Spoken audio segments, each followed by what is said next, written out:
بسم الله kusoo dhawaada channelkayga maanta waxaan rabnaa inaan ka hadalno waxyaalaha la iskaga baahan yahay requirement iyo criteria ay ku xushaan bursary-ga marka arday badan ay soo weydiiyay shuruudaha iyo waxyaalaha loo baahan yahay in qofka loo baahan yahay oo ugu yaraan inuu xareeyo marka waxaan rabnaa inaan maanta aan xoogaa yar aan ka taataabano intii aan wax badan oo gudaha u galino waxaan tegaynaa page-ka aan gudaha u galino si aan u ogaano waxyaalaha naga rabo marka hore waa inaan dhahnaa قرينا ويب-سايت saxda ah ayaga ayaa soo dhigay macnaha qaabka wax qofka looga baahan yahay macnaha in oo xareeyo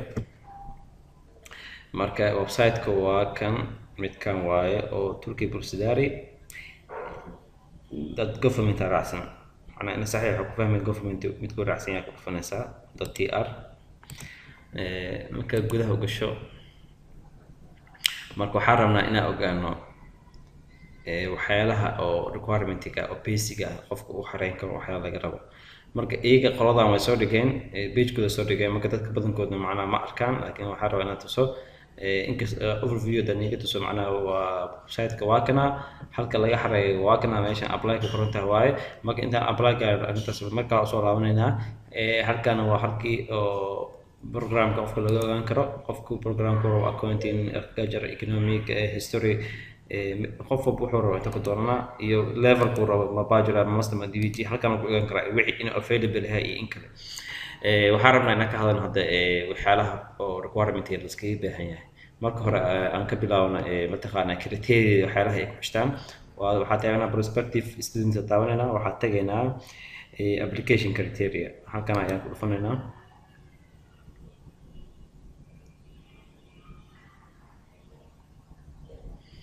waa kan application criteria marka dhahdid waxa ku soo baxay sidaan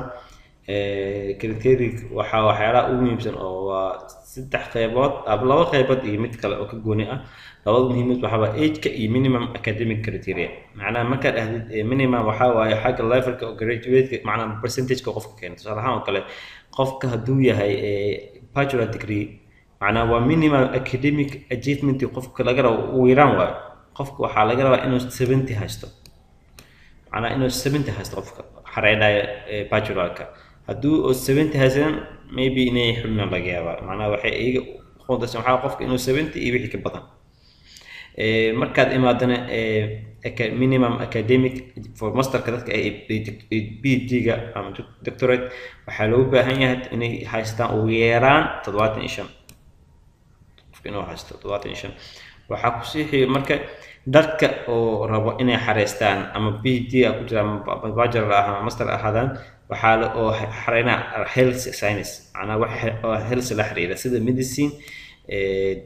dentistry iyo pharmacy waa inay haystaan 90 boqolkiiba waxaa laga yaabaa in dadka qaarkood oo yahay jaamacadaha qaar uu yahay percentage ahaan ay tahay 4 ama 5 yahay dadkaas oo kale way sameyn ka round gudinayaan kadibna percentage ku dhufanaa way soo bixi karaa markaas levelka ka yihiin xaggaas waxaa ugu gudubnay qaybta oo markeska oo qofka laga baahan yahay ugu yaraan waxaa tagana age-ka dadka badanaa murna ka taagan macnaha dadka badankood maxaa waxay marwab su'aalahaas ugu badan xagga age-ka waxaa waa qofka waa inuu to be under waa inuu ka yar yahay the age of 21 qofka hadduu bachelor xareynayo undergraduate program qofku waa ugu yaraan inuu ka yar yahay 21 to be under the age of the 21 okay qofka masterka da'da ugu yaraan laga rabo waxa waa inuu ka yar yahay 30 jir qofka masterka xareena waa inuu 30 jir ka yar yahay qofka kale oo PhD-ga waxa loo baahan yahay 35 ka yar yahay qofkaas marka xagga age-kan xaggaas ugu soo baxna waxaan rabnaa inaan sheegno dadka oo yaa xareyn kara macnaha barnaamijkan yaa awood u leh inuu xareeyo ama yaa loo ogol yahay inuu xareeyo waxaa loo ogol yahay qof walba adduunka dhan oo u furan yahay macnaha sidoo kale dadka qalin jabiye oo u furan yahay iyo dadka raba in hadda inay qalin jabiyaan oo hadda last semester maraya oo laga yaabo in shahaadooyinkooda before September inay helaan 2019 iyagana waxaa loo baahan yahay markaas warqado oo cadeynaysa in qofkan uu dhamaan rabo inuu geeyo testimony ama wax la mid ah dadka kale xareyn karaan waa researchers academic oo rabo in iyagana soo go'aan u xareyn karaan marka dadka aan loo ogolaa kamid dadka u dhashtay Turkish ma xareyn kara ama dadka oo Turkish ahayn laakiin ama qof walba oo lose garay Turkish citizenship oo hore u lose garay ma xareyn karo sidoo kale ardayda oo hore isku diiwaan geliyay jaamacadaha Turkiga ku yaala macnaha ma xareyn kara macnaha arday aan is diiwaan gelin maybe laakiin arday is diiwaan geliyo ma xareyn karo qaybtaas waxa u baxna karteedida ay ku xishtaan qolada Brusselari hadda waxa garabnaa qaabka loo xareynayo macnaha iyo waxa la iska baahan waxa tagi doona how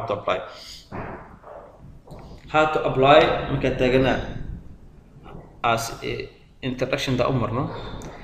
candidates ka are strongly waxana waxa loo baahan qofka inuu marka hore introduction ka iyo waxyaalaha warning inuu raaco waxa kale loo baahan yahay qofka inuu submit gareeyo oo upload gareeyo documentiyada oo muhiim u ah kulli dhamaantooda teedka applicationska macnaha looma ogolo qofka inuu soo directly oo soo diro macnaha waxa barnaamijka online ka loo waxrayn karaa laakiin si directly uma soo diri karo macnaha si directly macnaha in email kooda DHL ama wax kale aad qof kale u dhibto aad u geedahay ma kay qabanayaan application kan waa free of charge macnaha waxaan ka digtuna macnaha in aad gacan saddexaad isku day macnaha ku xareyso maybe ama lacag ka wadalato macnaha free waaye qof walba macnaha free u waxrayn karaa wax lacag ma waxaa kaloo jira jaamacadaha qofku wuxuu haystaa 12 jaamacadood oo preference option u haystaa inuu xareyn karo oo isku jira jaamacadaha waaweyn jaamacadaha oo gobolada meel walba place walba oo ku taal Turkiga marka aan imaan requirement documents kala iska baahan yahay waxaa taal 8 document muhiim ah laga rabaa qofka xareynayo dadka qaar macnaha inkastoo 8% laga wada rabin laakiin dadka shuruudaha ku xiran tahay tusaalahan kale marka hore waa inaad haystaa valid national ID ama valid passport waa inaad haystaa marka hore أنا باسبور وعند عسنين أربعة باسبور دعسم كم حريكة معناه أما ناشونال أي دي عند عسنين أما باسبور دعسم كم حريكة تنلوات حلو بهان الصورة لو بهان يخوف كأنه بحري أو سيد لو جري ما يصير أو باسبور أو وياه وحقله جو ناشونال إكزام سكور أجرو لكن يحو أجرا كريدت أن هسني شهادة تك شهادة هستو معناها هذا مرة بقى يروح ناشونال امتحان قون هذا مرة بقى waxa qofka laga raashay shahaadiisa inuu wato ama waqad cadeynaysa inuu shahaado heli doono soo waqada oo ama waqad cadeynaysa inuu heli doono tan shanaad waxa qofka inuu transcript haysto tan lixaad waxa waa international exam score laakiin se waajib maaha kaliya waxa laga rabaa dadka jaamacadaha qaar ay codsadaan jaamacadaha qaar waxa jira oo gray maad delfiga codsanayo oo luqadaha kale ku baxay English ama French dadkaas oo kale laga rabaa laakiin qofkii oo Turkish ku xirey laga marabo macnaha language test score sidoo kale waxa laga rabaa qaar jaamacadaha qaar ay codsadaan ay dhahan qofkaas waxa ka rabnaa inaan language test score ka qaadno waana option waaye dadka CGRiska oo macnaha BD xareena waxa loo baahan yahay in uu yaraan proposal qoraan hordhac ah oo example ah oo tusinaya macnaha shaqada ay qaban doonaan inta dadka soo tagno waxyaalaha muhiim ah jiro oo qofku inuu ogaado macnaha programka most programka oo ka dhaco Turkish Brusselari waa luqadda Turkish ku baxa jaamacadaha inkastoo jiraan luqado kale English iyo French ay bixiyaan jaamacadaha qaar waasna waxay ku xijinayaan shahaado sida TOEFL IELTS ama DELFI ku xijinayaan ma dadka marka uu yaraan oo waxaan wax loo baahan yahay marka qofka inuu aduu xareynayo inuu documentiisa hore wata oo English dhaxleys waa in IELTS ama waxay ka codsadaan inaad wadatid أنا أنت سأيكو شيء مركو حفيها أنت إن بتاعي واحد معقولة أتفهم كتير بليز هدي أد فهمين ولينك خاص كومنتي ويوصل قركتا هدات فهمتين واسيد الربع مركا أنت سأيكو شيء جبينا بليز هدات كل شيء بتاعك يوتيوب channel كان بليز لايك جري سبسكرايب نقوله فوق هدي أد فهمين واحد فهمت أنا بليز وحكوسة قردنا إيميل كي قيبتها وسه iyo ama committee hoose ugu jawaabtaa intaas ayaa ku sameeyaa maanta waa inuu mar kale iyo 10 wixii scholarship kale waa noo socon doona insha Allah nabadgelyo